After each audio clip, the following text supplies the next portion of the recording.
par notre retard. Alors, bonjour à vous tous et toutes. Bienvenue à la présentation des résultats définitifs de l'étude de séroprévalence canadienne la plus représentative, organisée par le groupe de travail sur l'immunité face à la COVID-19. Merci d'être là et merci aussi à nos partenaires, Statistique Canada. Je suis Caroline Faneuf, directrice des communications. Pour le groupe de travail sur l'immunité face à la COVID-19. Je voudrais commencer en vous disant que nous offrons l'interprétation simultanée. Vous pouvez choisir d'écouter le webinaire en français, en anglais ou dans la langue originale. Alors, regardez au bas de votre écran et cliquez sur le globe pour choisir la langue que vous préférez. We're offering simultaneous translation today. You can listen in English, in French. Nous avons l'interprétation simultanée. Vous pouvez écouter en français, en anglais ou la langue qui est parlée au moment où on présente. Vous cliquez sur le petit icône de globe terrestre pour sélectionner l'interprétation que vous voulez ou la langue que vous voulez. En anglais. Nous avions donc mis un lien vers une copie de la présentation uniquement en français dans le chat ou si vous voulez suivre la présentation en français uniquement. Et encore une fois, si vous préférez écouter la présentation en français, cliquez sur le globe en bas de votre écran et sélectionnez français. So a few more housekeeping notes. So the webinar is being recorded. Quelques notes d'intendance. Le webinaire sera enregistré. Il sera disponible dans quelques jours sur notre site web. Le chat est fermé. Vous pourrez poser des questions, mais faites preuve, s'il vous plaît, de respect auprès de nos conférenciers et conférencières. Vous pouvez poser vos questions par le biais de la fonction questions et réponses au bas de l'écran.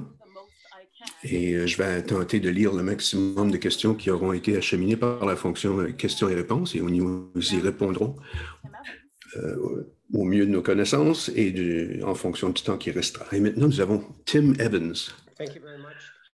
Merci beaucoup, Caroline, et bienvenue. Je suis le premier de plusieurs conférenciers et conférencières. Je vais vous présenter le groupe, d'abord, le groupe de travail.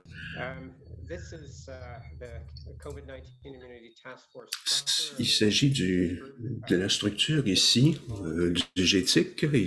Bon, c'est un groupe de direction composé d'experts bénévoles de tout le Canada appartenant au domaine suivant, comme on voit à l'écran. Nous avons deux coprésidents, dont un est ici. Nous avons Dr. Catherine Hankins, accompagnée aussi de Dr. Naylor.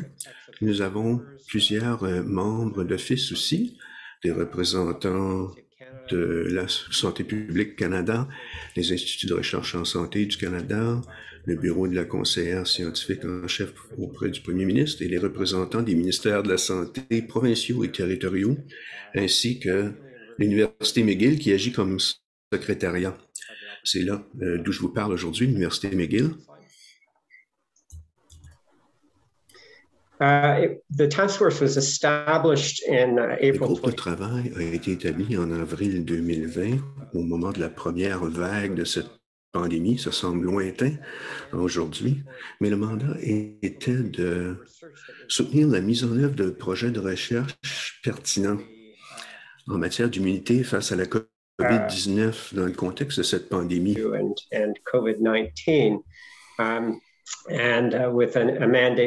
avait aussi le mandat non seulement de générer, mais aussi de s'assurer que les décideurs étaient tenus au courant des résultats au fur et à mesure de l'évolution de la pandémie et de nos recherches. Nous avons 4 domaines de recherche prioritaires. D'abord, des études de séroprévalence. On va en parler plus longuement tout à l'heure. Et il y a 3 autres domaines aussi qui nous semble très important et complémentaire. D'abord, la science du système immunitaire pour bien comprendre la nature de l'immunité découlant soit de l'infection ou d'une vaccination, ainsi que des tests immunitaires pour avoir des mesures plus précises de l'immunité résultant d'infection ou de la vaccination. Et plus récemment, avec la venue des vaccins, on veut aussi mettre en place des mesures de surveillance des vaccins pour vérifier l'efficacité et la sécurité des vaccins vaccins qui sont mis en œuvre.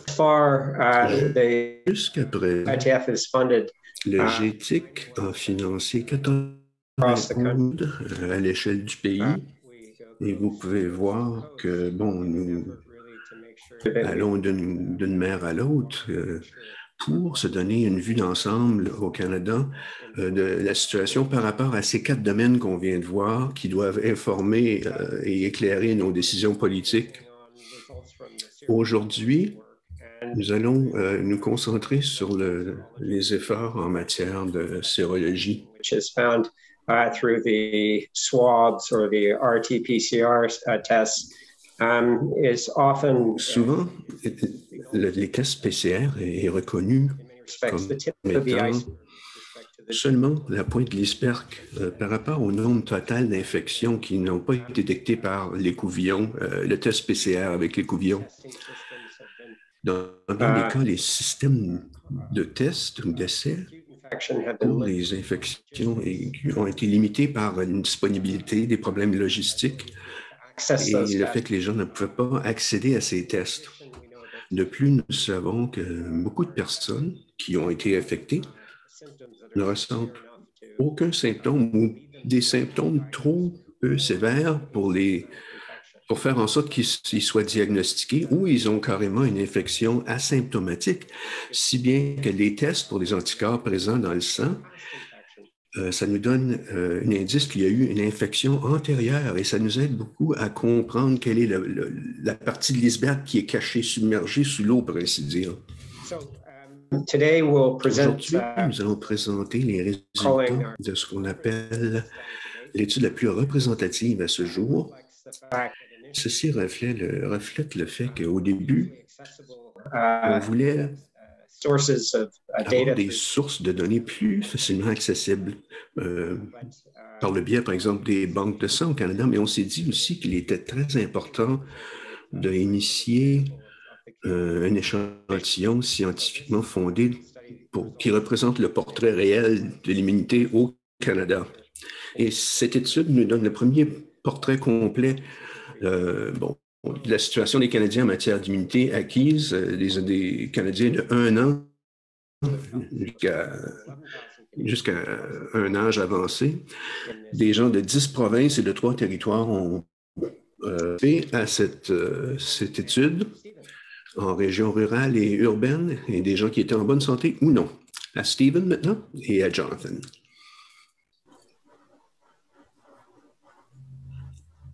Thank you. Merci. Merci, Dr. Evans. Thank you, Dr. Evans. Hello, everyone. Merci, Dr. Evans. Bonjour, je m'appelle Jonathan Cabot et je suis analyste au Centre sur la santé populationnelle chez Statistique Canada, qui a participé à cette étude avec le groupe de travail sur l'immunité face à la COVID-19. C'était un grand plaisir de travailler avec l'Agence de santé publique du Canada, Santé Canada et le groupe de travail sur la COVID-19. Nous sommes heureux de ce partenariat très réussi qui a mis en place ces sondages. Ceci a amené à une meilleure compréhension de la COVID-19 et ses effets sur la société canadienne.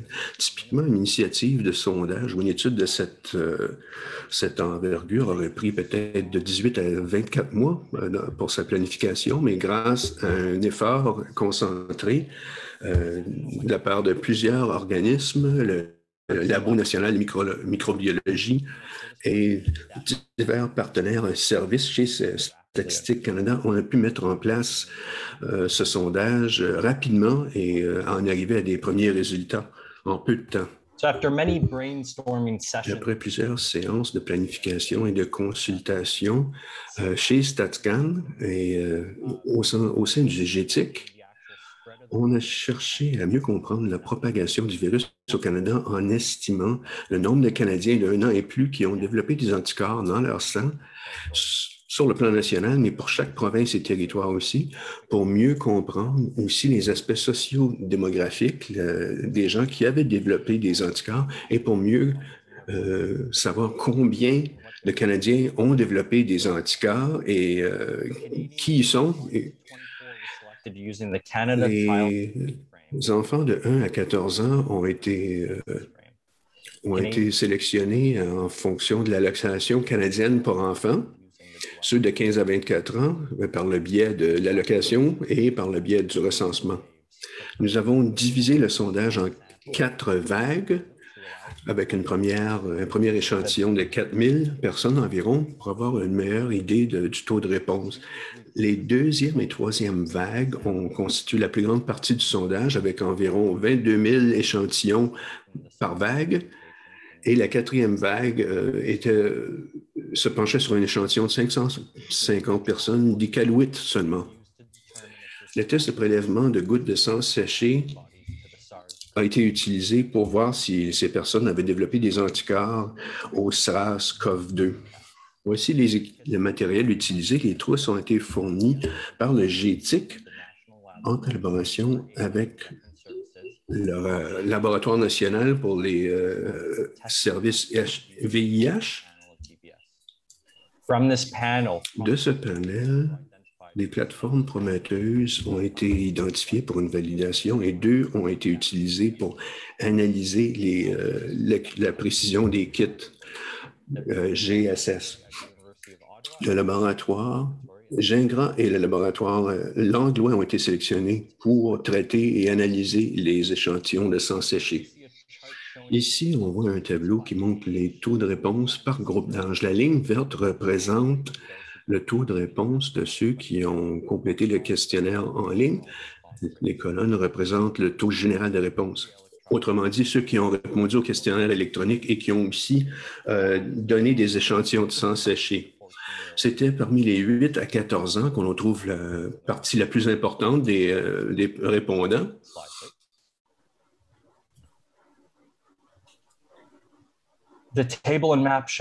Ici, la carte et le tableau nous montrent le taux de réponse par province et territoire. Les taux généraux étaient similaires parmi les provinces. Ça passait de 21 % à l'île du Prince-Édouard et 29 % au Québec. Maintenant, pour les résultats, je vais passer le micro virtuel à mon collègue Stephen Earle. Merci, John. Comme disait John, je m'appelle Stephen Earle et je vais vous parler des résultats du sondage. Nous allons commencer avec les résultats à l'échelle nationale, par âge et par sexe. Nous avons observé une séroprévalence générale de 3,6 %. C'est un Canadien sur 25 environ. 1 % de cette estimation était redevable à la vaccination, alors que 2,6 % était induit par une infection antérieure.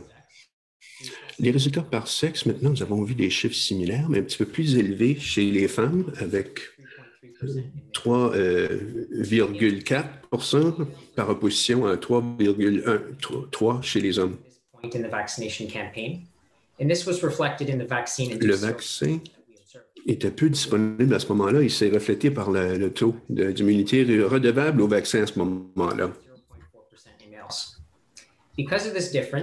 À cause de cette différence, les chiffres étaient similaires, mais un petit peu plus élevés chez les hommes à 2,8 % comparé à 2,4 % chez les femmes. À droite, vous voyez les résultats par groupe d'âge. Nous avons observé une immunité globale de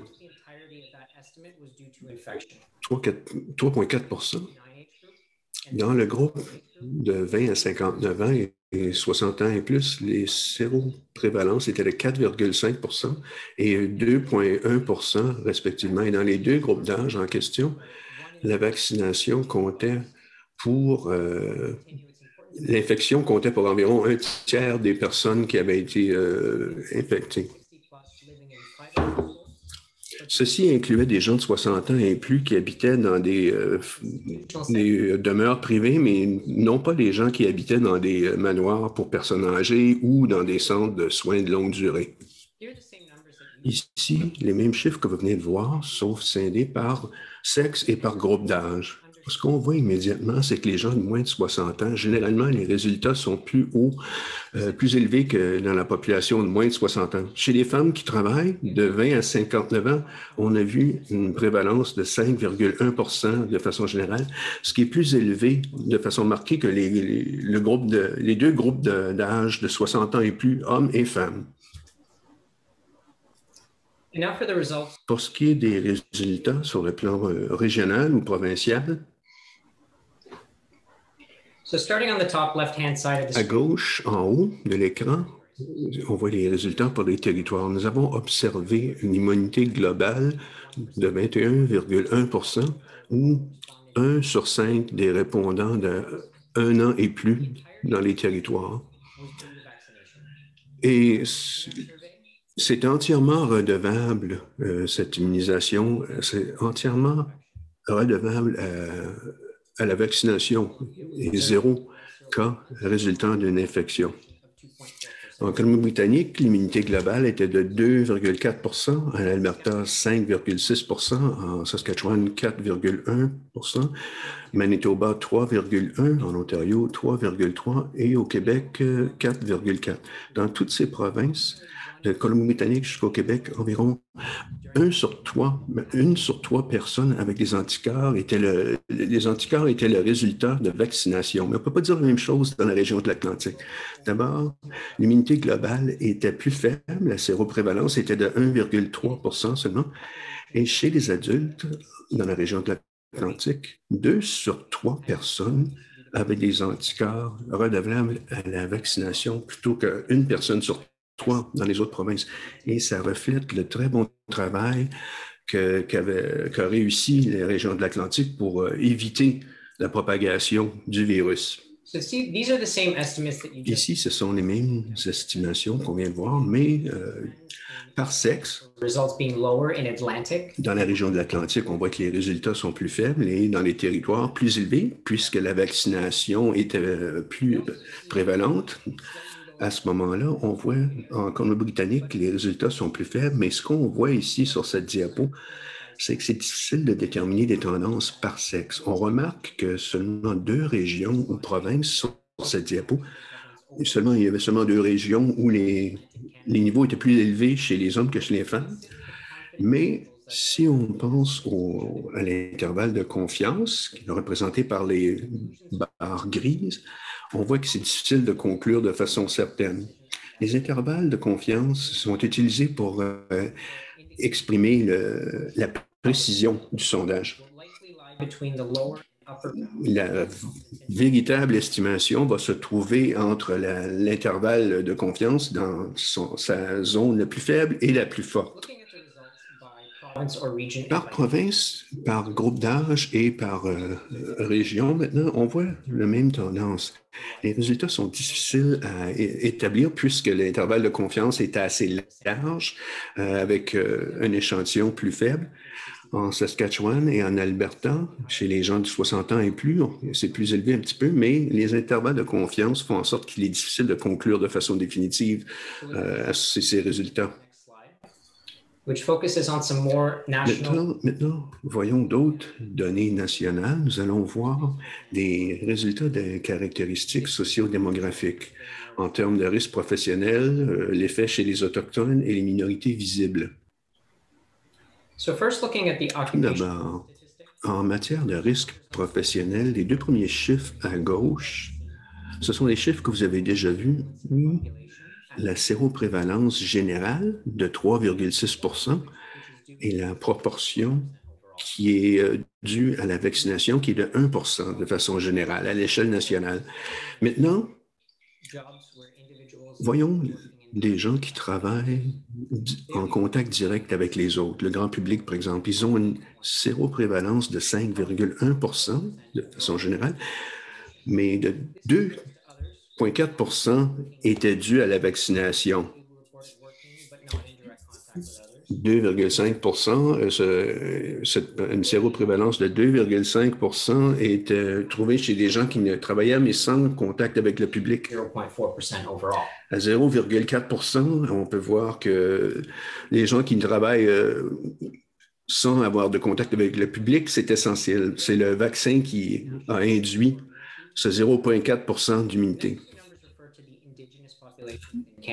Maintenant, chez les Autochtones, surtout les Autochtones qui ne vivent pas en réserve ou dans d'autres communautés, on a une immunité totale de 3,2 et 1,1 était dû à la vaccination. C'est similaire à la statistique à droite qui ressemble à celle de la population générale. Ici, ça réfère à une population blanche uniquement. Donc, leur estimation était de 3,3 dont 1,2 était acquis par les vaccins. De cette estimation, une plus petite proportion était due à la vaccination pour 0,5 chez les minorités visibles. Alors, pour les minorités visibles, avec un pourcentage de 3,4, ça correspond à peu près à 2,1 au sein du restant de la population. Et ça, c'est considéré comme étant important sur le plan statistique. La séroprévalence chez les gens qui n'ont jamais subi de test COVID-19, on a demandé aux participants s'ils avaient été infectés avec une infection active avec des symptômes ou un test PCR. Et ce qu'on a vu, c'est que chez les gens qui avaient des anticorps en raison d'une infection antérieure, 1 sur 3 a dit qu'il n'avait jamais subi de test COVID-19 par écouvillonnage nasal ou de la gorge. On leur a demandé, ceux qui n'avaient jamais passé de test PCR, on leur a demandé pourquoi pas. Et parmi ces gens, on a vu que 3 sur 4 de ces personnes n'avaient jamais ressenti de symptômes, donc ne s'étaient jamais fait tester pour la COVID-19. Ce qui nous amène à notre prochain sujet. Ce sont des domaines qu'on cherche à explorer pour des analyses futures. En matière de questionnaire électronique, on voudrait en retirer davantage d'informations. Par exemple, des éléments démographiques. On s'intéresse aussi à l'état de santé auto-rapporté. On s'intéresse à des questions liées à la COVID, telles que les symptômes, les tests, la vaccination, ainsi que toutes mesures de précaution qui ont été prises. On s'intéresse aussi à l'occupation professionnelle. On pourrait analyser davantage, par exemple, davantage sur la profession des participants ou participantes, autre que le fait que cette personne-là a peut-être travaillé auprès du public ou pas. On veut savoir aussi de quel type de domicile il s'agit. Est-ce que c'est, par exemple, une demeure unifamiliale ou un appartement, quelqu'un qui habite seul ou quelqu'un qui est en famille? On veut aussi savoir quel est le revenu de ce ménage. On veut tirer davantage d'informations aussi du test de gouttes de sang séché. Et avec le questionnaire et le test de gouttes de sang séché, on aimerait en savoir plus sur les infections asymptomatiques par âge ou les minorités visibles parmi ceux qui travaillent avec le public. Merci de m'avoir écouté. Maintenant, nous allons écouter Dr. David Buckridge. Thank you very much, Stephen. Next slide, please. Merci bien, Stephen. Prochaine diapo. So I'm going to present to you some je vais vous présenter du travail qui a été entrepris par le groupe de travail Logitech. Nous avons environ une 50aine d'études en cours qui nous ont donné de l'information, des données au sujet de la séroprévalence au sein de la population du Canada. Donc, ce qu'on fait, on essaie de réunir cette information-là et en faire un recoupement avec d'autres sources d'informations, par exemple les tests de PCR et leurs résultats et d'autres sources de données pour essayer d'avoir une estimation la plus juste de l'immunité au sein de la population. Et les données que je vais vous présenter, ce sont les résultats de ces initiatives qui comptent, qui portent sur l'immunité contre l'infection et la vaccination jusqu'au 31 mai 2021. J'aimerais vous souligner que ce travail a été dirigé par le groupe de gestion et d'analyse des données du GTIC et nous avons obtenu un financement de la mise au point de la mise en œuvre de modèles de Precision Analytics, SeroTracker et l'Université McGill. La méthode utilisée, j'y ai fait allusion, c'est d'essayer de recouper ou trianguler les données. Si vous pensez à votre cellulaire, votre téléphone peut vous dire où vous êtes à l'aide d'une tour de téléphonie cellulaire. Avec une tour, ça vous donne une idée approximative, mais si vous êtes en lien avec 2, 3, 4 tours, vous pouvez vraiment préciser exactement votre localisation géographique, pour ainsi dire, de façon beaucoup plus précise, justement. Donc, avec beaucoup de points de données, beaucoup d'éléments de données, on peut être beaucoup plus précis dans nos estimations. Par exemple, les informations peuvent être tirées de décès quotidiens dans chaque région, le résultat de séroprévalence. Par exemple, l'enquête exacte de Statistique Canada et l'immunité par la vaccination est incluse à l'aide de données sur les vaccins administrés. Donc, on utilise un modèle de régression statistique, qui est une formule pour combiner ces diverses données pour en faire un modèle formel mathématique. CoV-2, which is the virus that's responsible for COVID-19. And we do that in different provinces and territories. On recueille ces données de divers territoires et diverses provinces pour arriver à une vue d'ensemble, une idée de l'immunisation cumulée au Canada.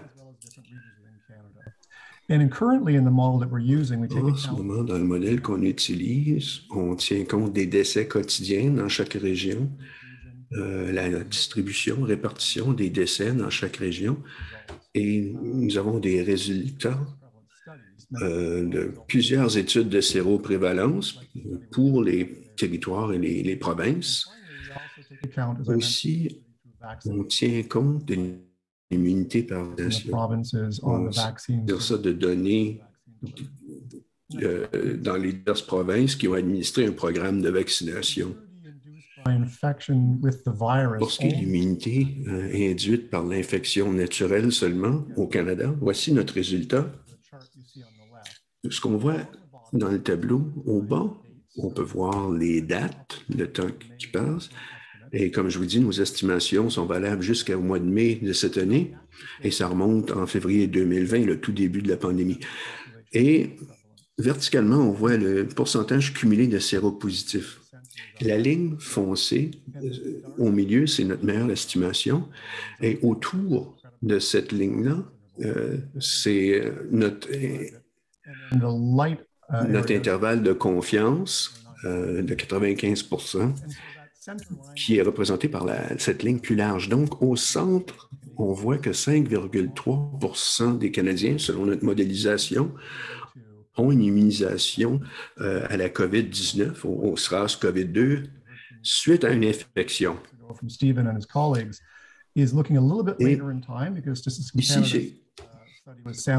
Ici, l'échantillon était surtout fait en janvier-février, et ici, c'est plus tard, au mois de mai. Mais aussi, c'est qu'on a ajouté des sources d'informations diverses à cette étude-là, ce qui fait que les résultats peuvent changer un petit peu. Si on compte l'immunisation induite par la vaccination, ça nous donne le résultat qu'on voit ici. Bon, encore une fois, c'est le même type de tableau. Il y a le temps qui s'écoule sur la ligne horizontale et le cumul de séropositivité en pourcentage. Mais vous voyez que les chiffres sur l'axe vertical est beaucoup plus élevé. Et c'est essentiellement la même grille qu'on a vue précédemment. Donc ça, c'est la population au Canada qui a une immunisation contre le virus. Mais ce qu'on ajoute ici, ce sont les données tirées des campagnes de vaccination qu'on voit ici en bleu. Et on peut voir que dès le début de 2021, le nombre de personnes vaccinées a augmenté très rapidement. Et bien sûr, ça a augmenté le nombre de personnes qui ont une immunité induite par vaccin. Et la ligne plus claire, ça compte les personnes qui ont été infectées et vaccinées plutôt. Et ça fait notre immunité globale, parce que ça compte des gens qui ont une immunisation induite par une infection et par le vaccin combiné. Comme j'ai dit, On s'est donné une estimation pour le pays au complet en tirant des informations des diverses provinces et territoires. Ici, comme on a vu tout à l'heure, bon, en rouge, c'est l'immunité naturelle, et en bleu, en turquoise, c'est ce qui est induit par la vaccination. Alors ici, on voit les résultats pour l'Alberta à gauche et l'Ontario à droite. Ce qui est un peu différent ici, par contre, c'est qu'on peut aussi voir des points noirs qui ont été ajoutés au tableau. Et ça, ce sont les résultats d'études individuelles en sérosurveillance. Et on peut voir que la flèche pointe à une estimation qui a été établie par l'étude. Et ce que le modèle tente de faire, c'est de recouper ces points-là et les autres données dont je vous ai parlé, qui n'apparaissent pas directement ici sur l'écran, mais ça vous donne une idée de ce qu'on a quand on combine ces données-là. Et la ligne verticale à droite, ça va nous donner une idée du temps qui s'est... le soutien temporel pour l'estimation dans le contexte de cette étude-là, de ce recoupement des données. Ici, le Manitoba et les provinces de l'Atlantique, on a regroupé les provinces de la région de l'Atlantique, surtout parce qu'ils ont eu peu d'infections. Donc, on a dû les réunir pour avoir une estimation raisonnable. À gauche, une bonne proportion de la population au Manitoba a gagné son immunisation par le biais d'une infection, alors que dans les provinces atlantiques, il y a peu de régions, ou très peu de gens qui ont une immunité par le biais d'une infection. Mais si on ajoute la vaccination, on peut voir que les deux régions se ressemblent davantage, 47,5 %, 39,3 % dans la région de l'Atlantique. C'est beaucoup plus comparable. Mais il faut savoir que ce qui résulte de la vaccination est beaucoup plus élevé dans les provinces atlantiques si on compare au Manitoba, par exemple. Pour résumer ce que je viens de vous présenter au sujet du modèle d'immunisation, c'est une question de recouper des informations tirées de diverses sources pour se donner une estimation générale pour le Canada au complet et par région. Notre estimé initial nous montre qu'il y a des faibles niveaux d'immunité contre les infections, mais il y a pas mal de variations de l'immunité contre l'infection entre les régions géographiques. Mais la vaccination est désormais la principale source d'immunité dans toutes les régions. Et on va continuer à faire ce travail de synthèse pour réunir ces données-là, les recouper, pour donner plus de précision et nous donner une idée plus claire de l'immunisation de diverses sources au pays. Et on va mettre ça à jour mensuellement et ça va nous permettre d'inclure de nouvelles données, de nouvelles sources et aussi tout en raffinant notre modèle. Maintenant, je passe la parole à la docteure Catherine Hankins. Merci, David. D'abord, j'aimerais vous dire que c'est un plaisir et un privilège pour moi de travailler avec l'équipe de Statistique Canada. Ils ont contribué leur méthodologie, leur expertise et leur expérience en matière de statistique, lesquelles sont réputées à l'échelle mondiale. Antibody levels were very low going into the third wave. We were sitting Les niveaux d'anticorps étaient très faibles au début de la troisième vague. On était très vulnérables. Les enfants et les adolescents étaient plus enclins à avoir acquis une immunité suite à une infection si on compare aux Canadiens qui vivaient chez eux par opposition à ceux qui vivaient en résidence pour personnes âgées ou en CHSLD. Les travailleurs qui travaillaient avec le public ou auprès du public avaient plus d'immunité acquise suite à une infection, ainsi qu'acquise suite à la vaccination que les autres. Parce que c'était des gens à qui on a donné la priorisation, la priorité plutôt pour la vaccination après les aînés. Et les Canadiens, qui sont membres de minorités visibles, étaient 2 fois plus enclins à avoir une immunité suite à une infection et beaucoup moins enclin à avoir une immunité suite à la vaccination. Si on pense aux infections asymptomatiques, ça nous pose un problème. Parce qu'un Canadien sur 3 présente des anticorps induits par l'infection, n'a jamais passé de test PCR et ne savait même pas qu'ils avaient été infectés. Et 3 sur 4 n'ont pas fait de test parce qu'ils ne ressentaient rien du tout en termes de symptômes. Donc, environ 25 des Canadiens dont le test de dépistage des anticorps induits par une infection antérieure était positif ne présentaient aucun symptôme et auraient pu transmettre le SARS-CoV-2 à d'autres personnes sans même le savoir. Ça renforce cette notion voulant que les mesures de distanciation physique et le port du masque ont été les meilleurs moyens de lutter contre le virus, surtout avant le déploiement du vaccin, et auront encore un rôle important à jouer à l'avenir. Les résultats de Statistique Canada nous aident à comprendre les résultats des autres études financées par le groupe de travail sur l'immunité au Canada. If we look at a good place Si what's been happening in the on veut world, mieux comprendre ce qui se passe dans le monde, allez sur notre site web pour examiner les données tirées du système Sero Tracker. Ils ont fait une analyse systématique et une analyse méta-analytique qui nous montre que la séroprévalence médiane au monde était de 4,6 %. Et le Canada se trouve en bonne posture par rapport à ça.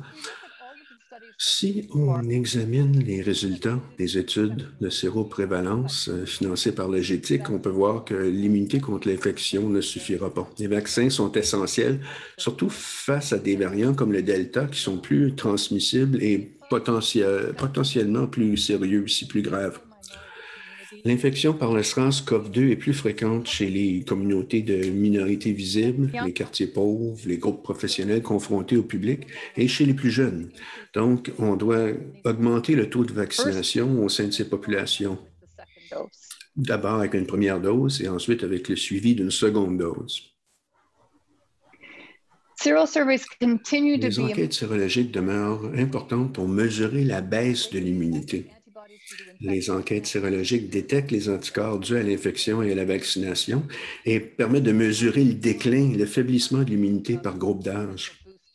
Ça nous permet de choisir le moment opportun pour offrir une seconde dose aux Canadiens et aux Canadiennes. Next slide, please. J'aimerais vous parler maintenant de la détection d'anticorps par le test de gouttes de sang séchées. Le groupe de travail a lancé un exercice de validation pour voir si le test GSS allait être suffisamment précis parce que ça évite aux gens d'aller à la clinique et puis de prélever du sang de façon traditionnelle. La validation a été initiée et puis nous avons eu plusieurs sites participants pour cette validation à Vancouver, Toronto, Ottawa, Montréal et Winnipeg. Et les tests de fabrication et de conception canadienne étaient les plus performants. Et puis, Anne-Claude Gingras et Marc-André Langlois vous parleront de leur travail dans un instant. Mais ça permet, tout ça, aux études d'obtenir des échantillons représentatifs et d'accroître la participation. Des études de Statistique Canada, des études pédiatriques auprès des Autochtones, CanPath, au sein des milieux correctionnels et plusieurs autres.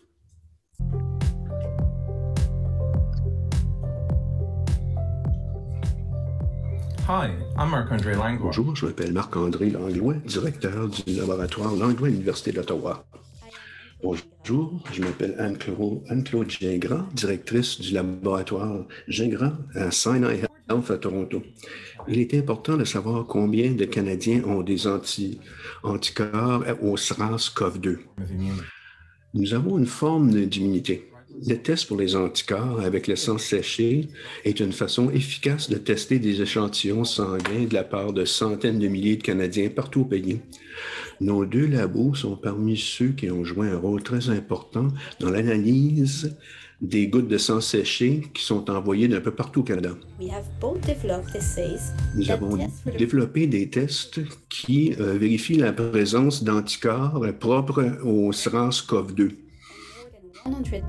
Ces tests ont déjà été utilisés pour faire 100 analyses d'échantillons tirés de partout. La trousse permet de récupérer ou prendre un prélèvement sanguin facilement avec une petite lancette. La goutte de sang est appliquée sur 5 cercles sur une carte de carton et le carton est renvoyé au labo pour analyse. Tout d'abord, il s'agit de percer deux échantillons tirés de la tache de sang. et ceci est déposé dans un réceptacle. Une solution tampon est ajoutée à chaque cellule pour libérer les anticorps du sang séché. Ces anticorps sont dilués, encore une fois, par une technicienne et transférés à une plateforme automatisée. Chaque échantillon est vérifié pour des anticorps contre 3 protéines spécifiques au SRAS-CoV-2. Les anticorps, ou les protéines plutôt, sont produites en grande quantité par le Laboratoire de recherche nationale du Canada. Le système permet aux chercheurs de déterminer précisément si la personne a les anticorps suite à une infection ou à la vaccination, ou les deux.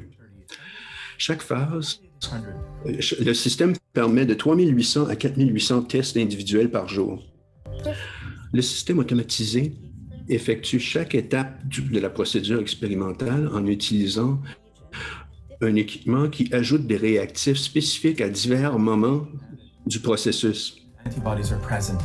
Le dernier réactif limite le passage de la lumière. Dans la dernière phase, on installe les anticorps dans un détecteur de lumière et qui permet de savoir combien d'anticorps au SRAS sont présents dans l'échantillon.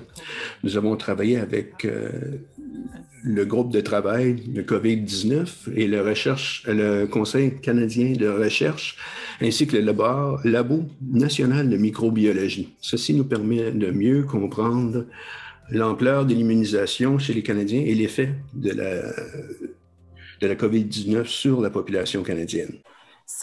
Merci beaucoup à tous nos présentateurs. It's now time to open this up to your... Maintenant, nous pouvons répondre à vos questions.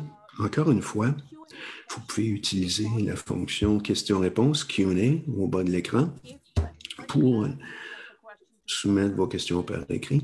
Si vous voulez poser une question à l'un ou l'autre de nos conférenciers, ajoutez leur nom. Déjà, certaines questions ont été inscrites et nous avons peu de temps. Vous pouvez poser une question en français ou en anglais et nous y répondrons dans la langue que vous aurez choisie. Nous avons avec vous, pour cette portion de notre programme, le Dr Marc-André Langlois, qui dirige le labo Langlois, qu'on vient de voir dans cette vidéo. Et alors, s'il y a des questions au sujet des mécanismes de test, il est là pour répondre. Nous avons aussi Dr Buckridge Evans, un représentant de Statistique Canada aussi, et Stephen Earle de Statistique Canada aussi. Tout d'abord, le lien vers le PDF en anglais, nous allons l'afficher sur notre site web, groupe de travail sur l'immunisation contre la COVID-19.com. Vous allez voir ça dans la section ressources. Une des questions que nous avons reçues, il y a eu plus de 80 études de séroprévalence où on compare les enfants et les adultes et on a trouvé plus de séroprévalence chez les adultes. Puisque les estimations sont assez rapprochées dans l'étude, est-ce que vous pensez que cette différence-là entre adultes et enfants est réelle, est marquée? Sorry, just finding my unmute button. So the Statistics Canada... L'échantillon de Statistique Canada était représentatif des Canadiens de 1 an et plus. Donc, au sein des intervalles de confiance qui ont été communiqués tout à l'heure, très probablement, ça reflète fidèlement la réalité. Pour le groupe d'âge spécifié, ça devrait être représentatif de la situation de la population canadienne. Tim et Kate voudront peut-être ajouter à votre réponse. L'étude à laquelle on a référé, c'était une étude de Zero Tracker. Comme disait Kate, c'est une des initiatives soutenues par le GETIC, mais les constats de cette étude, c'est que la séroprévalence chez les gens de 18 à 64 ans, cette prévalence est plus élevée si on compare aux gens de plus de 65 ans. synthesis found. It didn't. C'est ce que la synthèse a constaté, mais ils n'ont pas fait de commentaires spécifiquement sur la séroprévalence chez les enfants. Mais cette étude-là a été effectuée dans l'année 2020. Et ce qu'on a vu avec le temps, c'est qu'il y a eu une évolution de la séroprévalence au fur et à mesure que la pandémie a évolué. Et les plus jeunes populations sont plus enclines ou comptent pour l'essentiel des infections maintenant. Bigger picture shift in the epidemiology. Thank you, Tim. Kate, did you have anything to add? Yes, just to say. Catherine, oui, si vous regardez les intervalles de confiance, vous allez voir que pour le groupe d'âge de 1 à 19 ans, si on compare aux gens de 60 ans et plus, les intervalles de confiance ne se chevauchent pas. Donc, c'est une différence qui est importante sur le plan statistique. Prochaine question, je pense que c'est une question qui s'adresse à Marc-André. Quels anticorps ont été détectés et quelles méthodes ont été utilisées pour les détecter? So it's a classical ELISA. C'est un ELISA classique. Les antigènes ont été produits par le Conseil national de recherche. Les deux labos ont utilisé les mêmes antigènes exactement. Et les anticorps détectés ont été le IgG pour voir les divers éléments, les diverses protéines spécifiques au SRAS-CoV-2. Quelle proportion des séropositifs suite à l'infection ont eu un test PCR positif? C'est important à savoir, étant donné le taux de participation. La proportion de gens qui ont eu une infection antérieure, qui avaient subi aussi un test PCR avec un résultat positif, il s'agissait d'environ 1 personne sur 2. C'est vrai qu'on a eu un taux de réponse plus faible qu'attendu et qu'on espérait, mais les équipes méthodologiques ont travaillé très fort pour essayer d'ajuster en fonction de cette plus faible, ce taux de réponse plus faible. L'immunité, comment est-ce que vous déterminez la différence entre l'immunité résultant de l'infection et celle d'un vaccin? Je peux commenter. Nous avons étudié plusieurs antigènes, les protéines nucléaires du virus, les anticorps qui viennent lutter contre ce noyau, indicatif que c'était le résultat d'une infection par opposition à la vaccination. Il fallait qu'il y ait un anticorps contre la pointe, ce qu'on appelle le spike en anglais, et le noyau pour déterminer que c'était le résultat de vaccination. À quel moment est-ce que les citoyens du Canada auront accès aux tests pour les anticorps?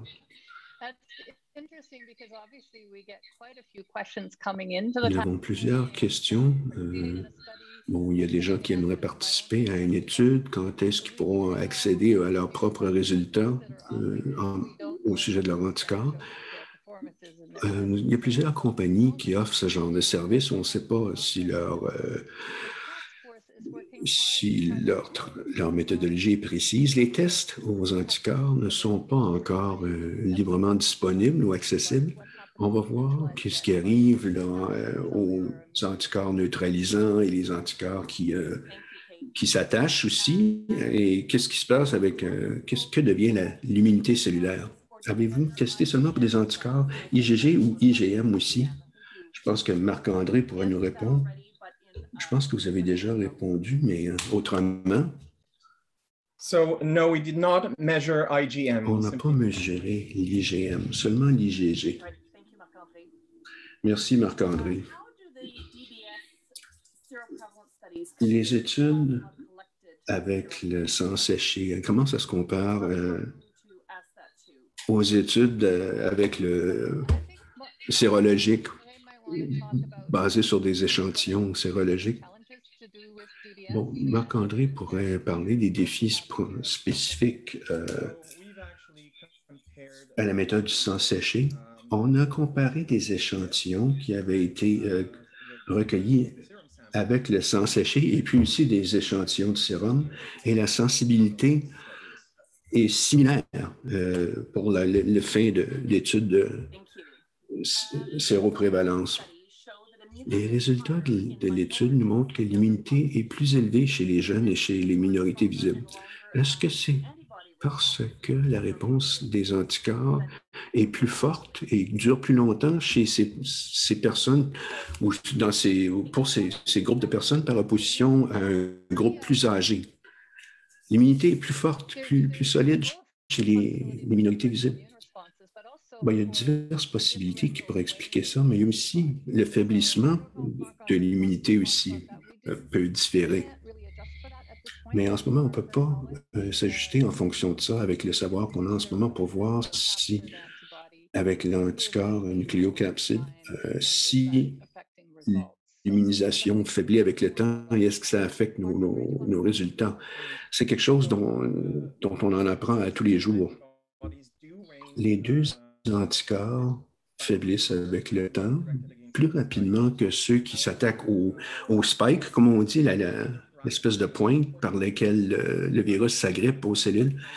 Mais ce qu'il faut savoir aussi, c'est quel genre d'exposition est-ce que la personne a eu?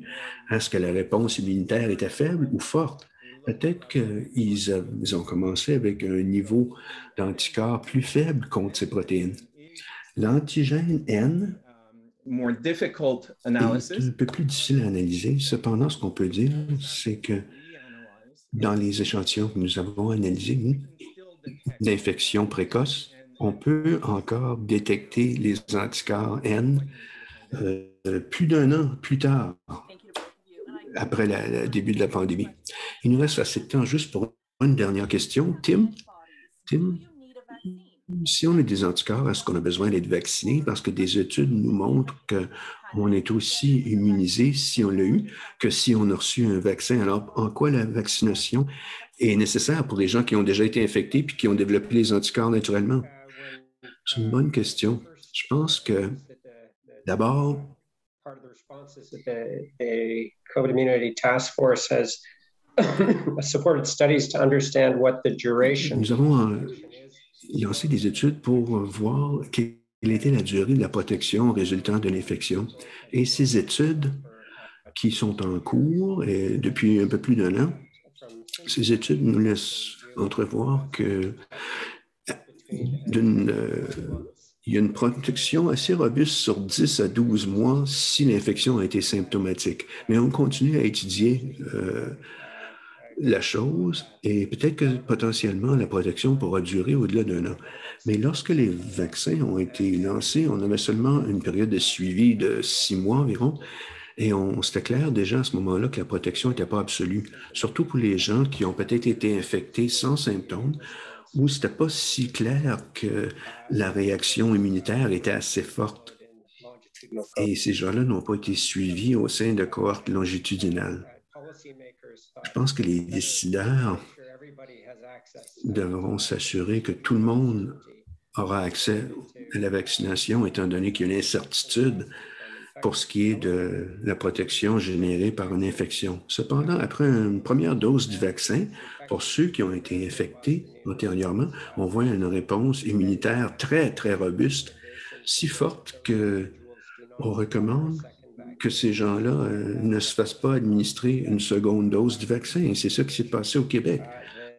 La recommandation qui a été faite à les simples injections de vaccin d'infection symptomatique, tout ça offrirait une protection suffisante. Cependant, lorsqu'il s'agit de vaccination, la préférence de chacun et de chacune intervient aussi. Ceux qui ont eu une première dose aimeraient avoir une seconde dose. Bon, puisqu'il y a des problèmes en matière d'exigences pour voyager, par exemple, on demande une seconde dose, un passeport de vaccination, comme on dit. Alors, pour ces diverses raisons, c'est difficile de définir comment on doit vacciner les gens qui ont été infectés antérieurement. Sinon, il ne faut pas oublier ce facteur parce qu'on sait que c'est un élément moteur important dans la protection immunitaire, la réaction immunitaire, qu'on soit vacciné ou pas. Merci à tous nos membres du panel aujourd'hui et à vous tous et toutes. Merci. C'était très agréable d'avoir votre participation lors de ce webinaire. La présentation en français est disponible dans le chat et on affichera aussi un lien. Il y a un lien qui affiche et puis vous trouverez les deux présentations, français et en anglais, et le webinaire lui-même. Tout ça sera sur la même page sur notre site web. Nous, du groupe de travail sur l'immunité face à la COVID-19, nous prévoyons organiser plus de conférences cet automne. Alors, suivez-nous sur les médias sociaux ou surveillez notre site web pour recevoir l'invitation à notre prochaine conférence. Chat. Et puis, ma collègue Rebecca a aussi mis les présentations, le lien vers notre site web où les présentations en anglais et en français vont être d'ici demain. La vidéo de la présentation du webinaire va aussi être disponible dans quelques jours sur notre site web à cette adresse. Alors, nous vous souhaitons un très bon après-midi ou fin de matinée, dépendamment de où vous êtes au Canada. Have a great afternoon or rest of morning from wherever you are in Canada. Thank you for joining us. Bye. Bonne journée. Bye.